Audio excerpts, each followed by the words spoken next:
Well, I guess we're live on YouTube, and I'd like to, it's March 23rd, Tuesday morning, and would like to welcome everyone to our ag meeting. We had a lot of business on the Senate floor this morning, so we're a little late in getting started. I'd like to welcome our guest this morning, Carrie Jaguar. And would you like to introduce yourself? Is it Canada? Kanika Gandhi from the Agency of Agriculture. It's good to see you again. I'm glad you introduced yourself because you wouldn't know who I was introducing if I introduced you. So anyways, welcome to the meeting. And I think we were going to hear from you in regards to what you were recommending in the Innovation Board group. And I don't know who is going to lead off. Did you have a preference? Who is going to start? Are you starting, Carrie, and then switching? Sure, I'd love to. I can do that for you, Senator Starr. For the record, Carrie Jaguar, Director of the Public Health Ag Resource Management Division at the Agency of Ag. As you're well aware, you had a bill moving through the Senate last year that was a sort of a victim of COVID. It did make it to the House, but they didn't necessarily work on it. So we heard the message from the Senate that VPAC, the Vermont Pesticide Advisory Council, wasn't necessarily living up to the charges that folks would like to see it living up to. A lot of that has to do with the history of why it was formed and how it was formed. It was revamped under Governor Kunin with an executive order that changed the council. Largely the makeup of the council was state entities that were responsible for using pesticides. So the Agency of Natural Resources had 3 seats on the council because Forest and Parks was using pesticides at the time for gypsy moth control and conifer release.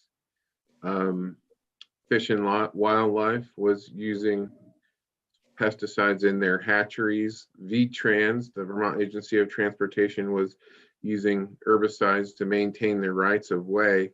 And when Governor Kunin issued her executive order, all of those state agencies were responsible for submitting pesticide use impact assessments that would be housed at the Agency of Agriculture and reviewed by the Pesticide Advisory Council.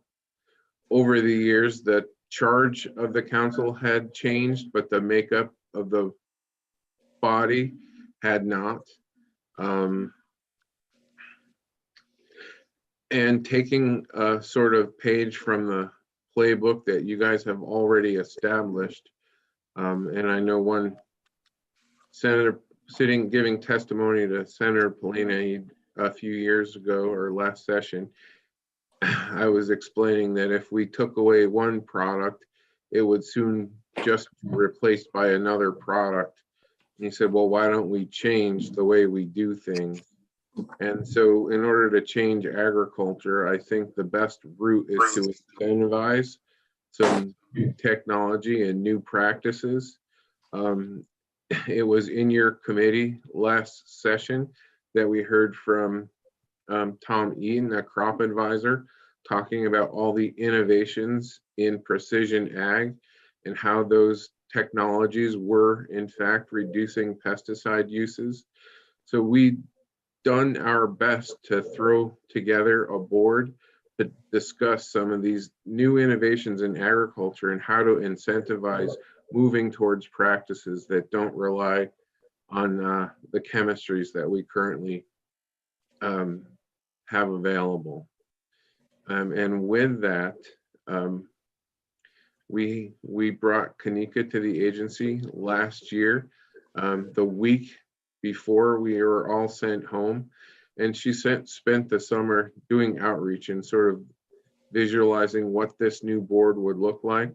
We've talked about it quite a bit, but she's done a significant amount of outreach to folks, and what we're presenting you is a bill that started in the House that would eliminate the Pesticide Advisory Council, maintain its duties in the Agricultural Innovation Board, and expand the scope, largely because when we start talking about cover cropping and terminating that cover crop with glyphosate and all those issues, we're talking about soil health, we're talking about unintended consequences. It's a larger conversation than just eliminating the tool that they currently use to terminate a cover crop.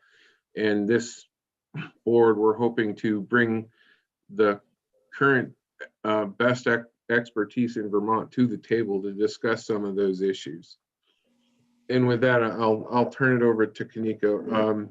I'm assuming at some point you'll get a walkthrough from Mr. O'Grady, and unless you would prefer that we do that now.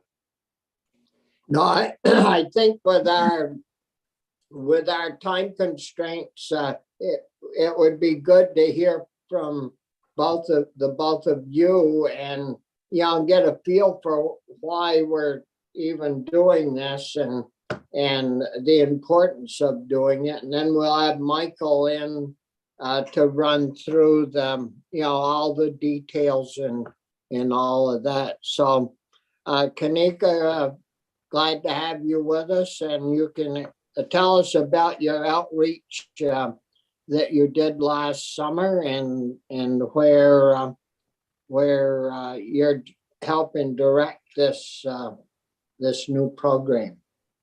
Yeah, thank you. Thank you, Senator Starr. Thanks for having me here.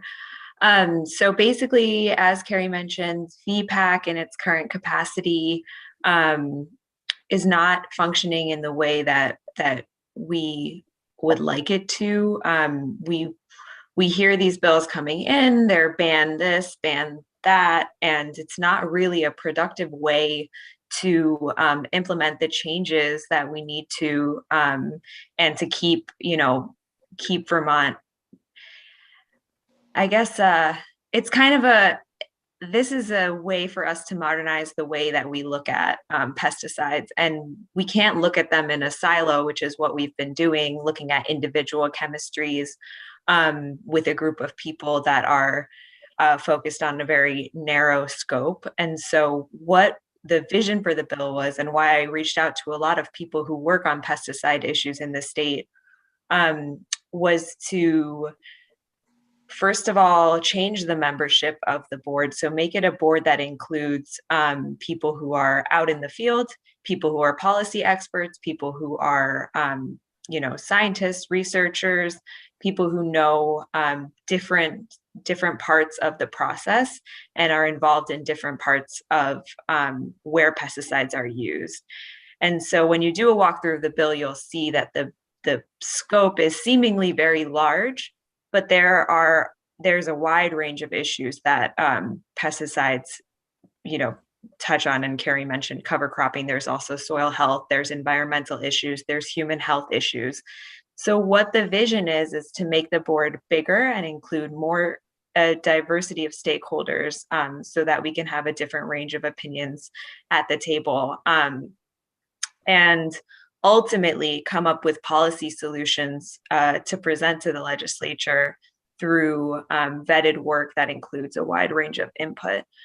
So the vision is to meet more frequently than VPAC does, and to touch on topics, really look at unintended consequences. I think sometimes these bills are introduced, there's a ton of unintended consequences that come out of them. And so this would be a very well vetted, very in theory, well-rounded look at how we can address pesticide issues and emerging issues and new issues through policy and through sound legislation that has been discussed by a wide variety of people. And so that's kind of the vision. And when Mr. O'Grady walks through the bill with you, you'll see the changes in membership. You'll also see that the ultimate goal is to come up with an annual report that looks at what we can be doing to help farmers if they want to transition off of using certain pesticides, or if they want to change the way that they currently operate. And so it's just a way for us to modernize how we look at certain agricultural aspects in terms of pesticides, and how we can make sure that we're doing it in the most responsible and inclusive way. Yeah.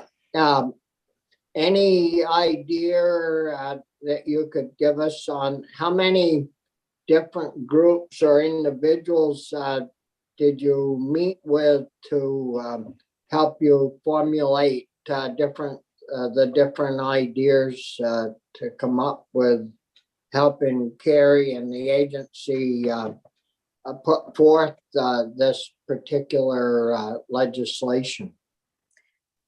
So I would say we reached out to a bunch of different groups. First of all, we reached out to the various state agencies that are currently represented in VPAC. We also reached out to kind of environmental advocacy groups, farmer advocacy groups. Carrie, who am I missing? Who else did we reach out to? Well, some of them aren't really affiliated with groups, but you spoke with Jared Carpenter, and he represents a bunch of different groups. You spoke with Maddie Kempner from NOFA. I spoke with Nicole Daney. Margaret Lagos is also aware and supportive of what we're trying to do here. So it was a diverse cross section of folks. And I think one of the things that people are excited about and willing to sit down around the table and discuss is the Pesticide Advisory Council has traditionally never discussed agriculture, never really talked about ag pesticide use.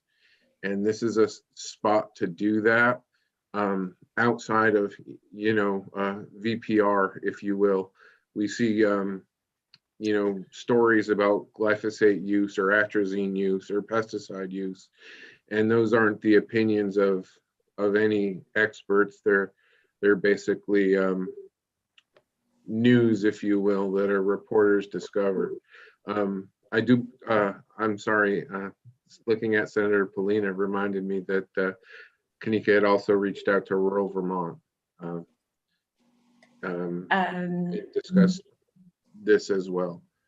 Yeah, and just I think adding to that, when the bill was voted out of the House Agriculture Committee and also out of House Appropriations, it got kind of unanimous support in both places, and on the floor. And I think that's because the point is not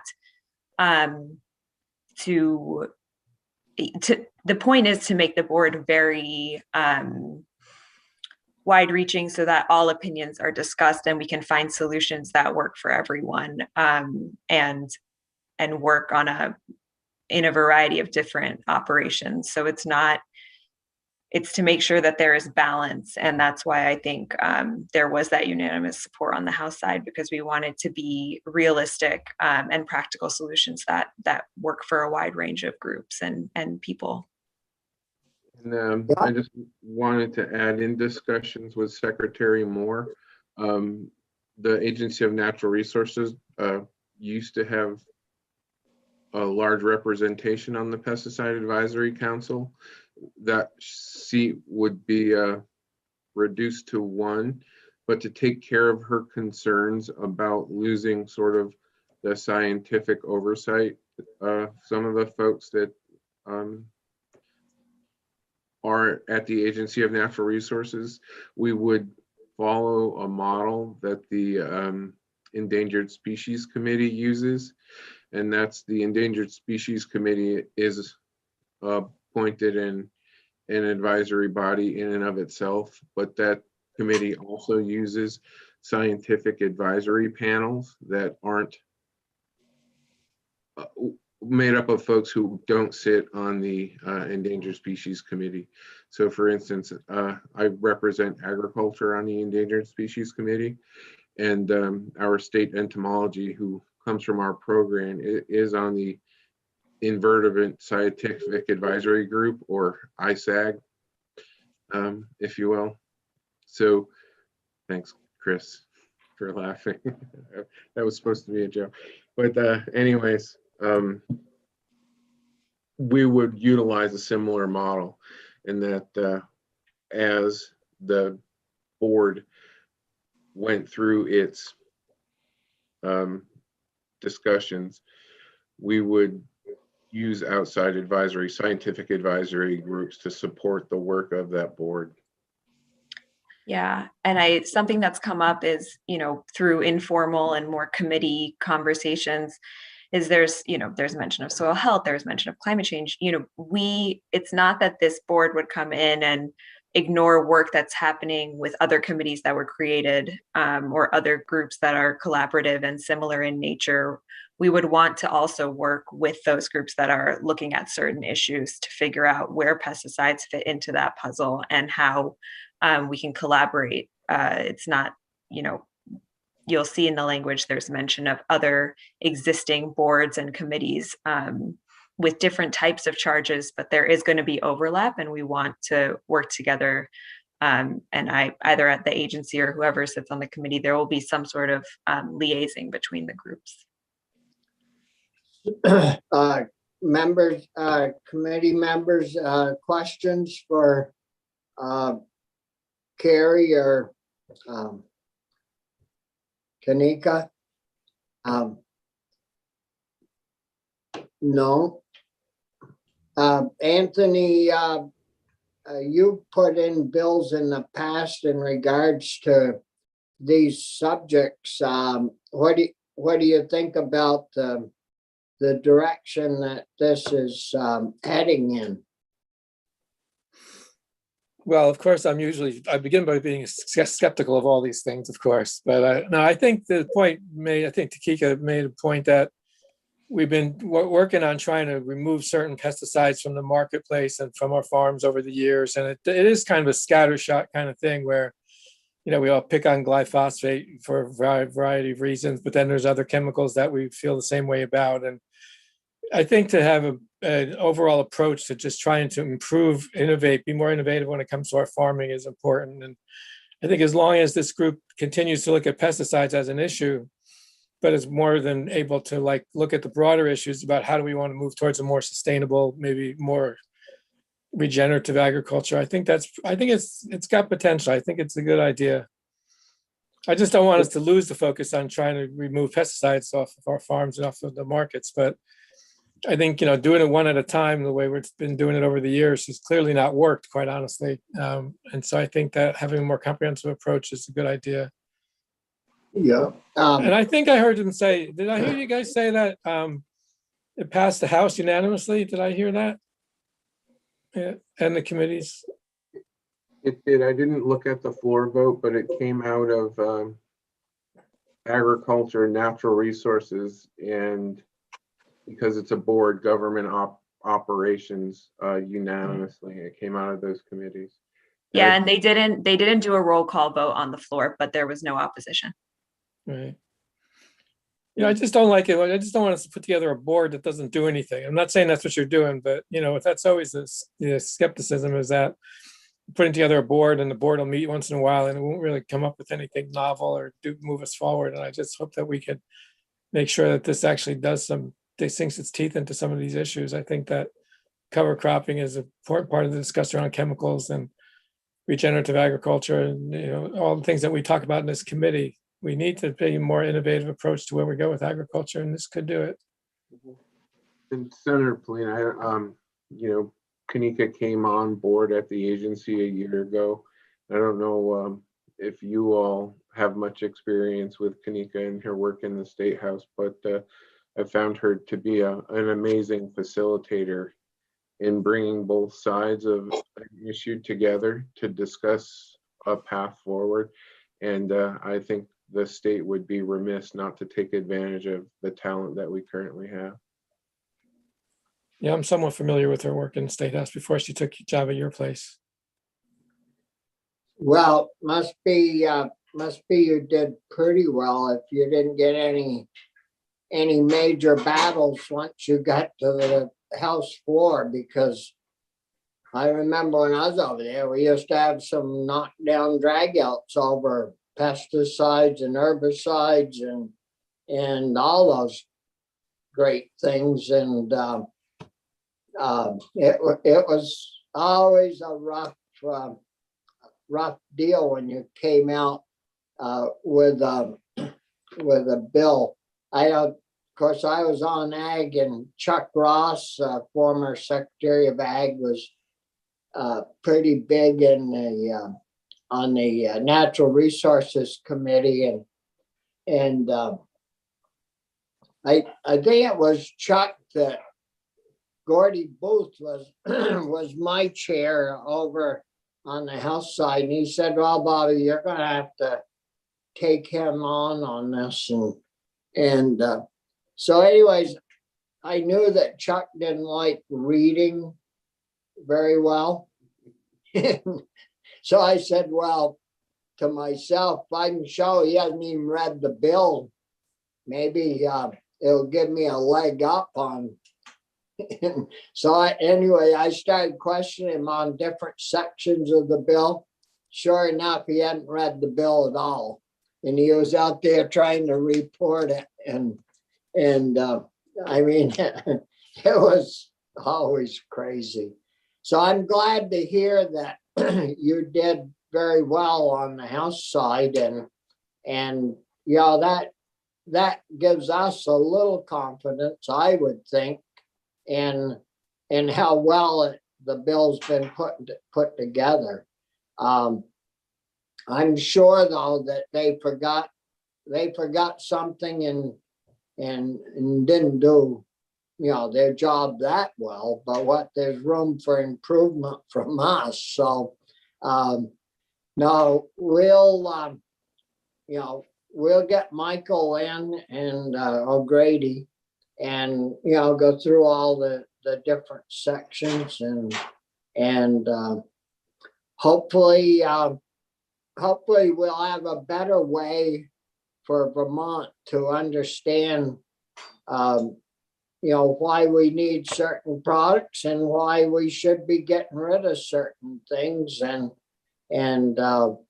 that's what this process is all about. And to, you know, into the future, I mean, we find out new things almost every year that, well, if we hadn't been using this, it would have prevented you know, this disease or that disease. And anyway, so are there any questions for the agency from any members? If not, thanks a lot for, you know, hanging around this morning. We kind of late getting to you, but certainly appreciate you waiting for us and making time when we did get going to present to us. Very good. So, And thank you for having us. And we're Yeah. available because I'm sure questions will come up. The House decided that since there were, the last council was the majority of the folks were state employees. The majority of the folks on this are not state employees, and I just wanted to make sure that you know that the House decided that they should be compensated for their time, and I wanted to make you aware that that compensation would come out of the pesticide monitoring fund, and Yeah. the financial impact is not significant to that fund. Yeah, seems like I heard you had a whole stash of cash there. I don't know if that was accurate or not, but have you been hoarding money? What hat are you wearing right now, Senator?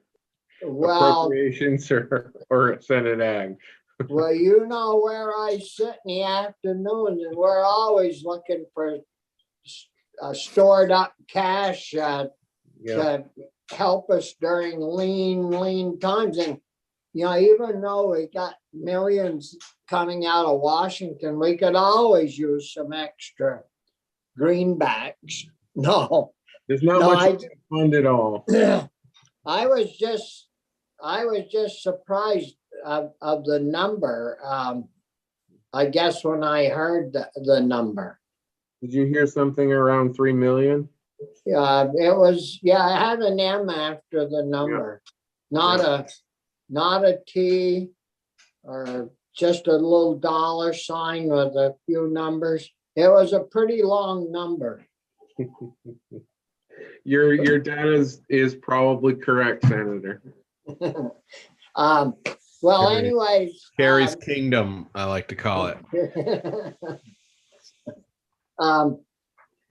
Thanks again, and we'll, you know, and also to you folks, anytime you feel that you hear something that you think that we may have heard wrong or that you would like to bring to our attention, feel free to check in with Linda and we'll get you right in.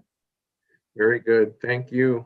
Yeah, Thank you. thank Thanks. you, Kanika, and good luck to you and welcome to the Senate Ag Committee.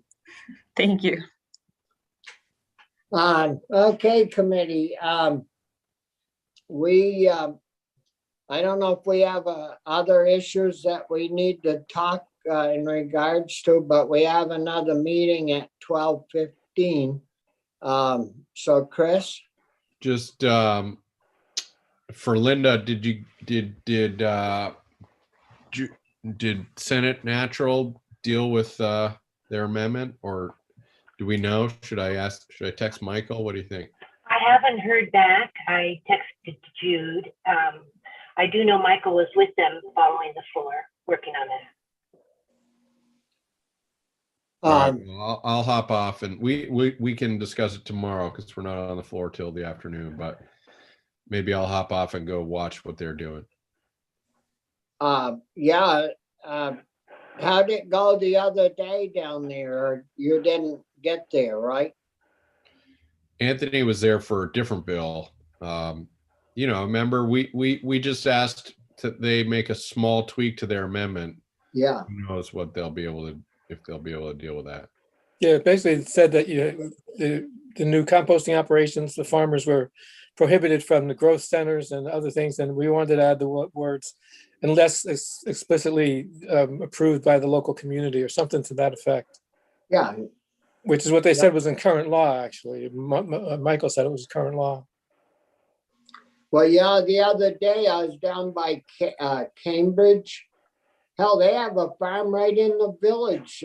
Well, I mean, you could almost throw a stone from the village to the fields in Cambridge. You know, in a lot of small communities, farms are right up to the edge, and it would be pretty darn handy if they had a little composting facility there for the people that lived in town. So Hmm. I think that change would be really helpful to the people of Vermont. Well, if Great. there isn't anything else, we'll let Chris get going and we can have a bite to eat and be ready for 12:15. So thanks,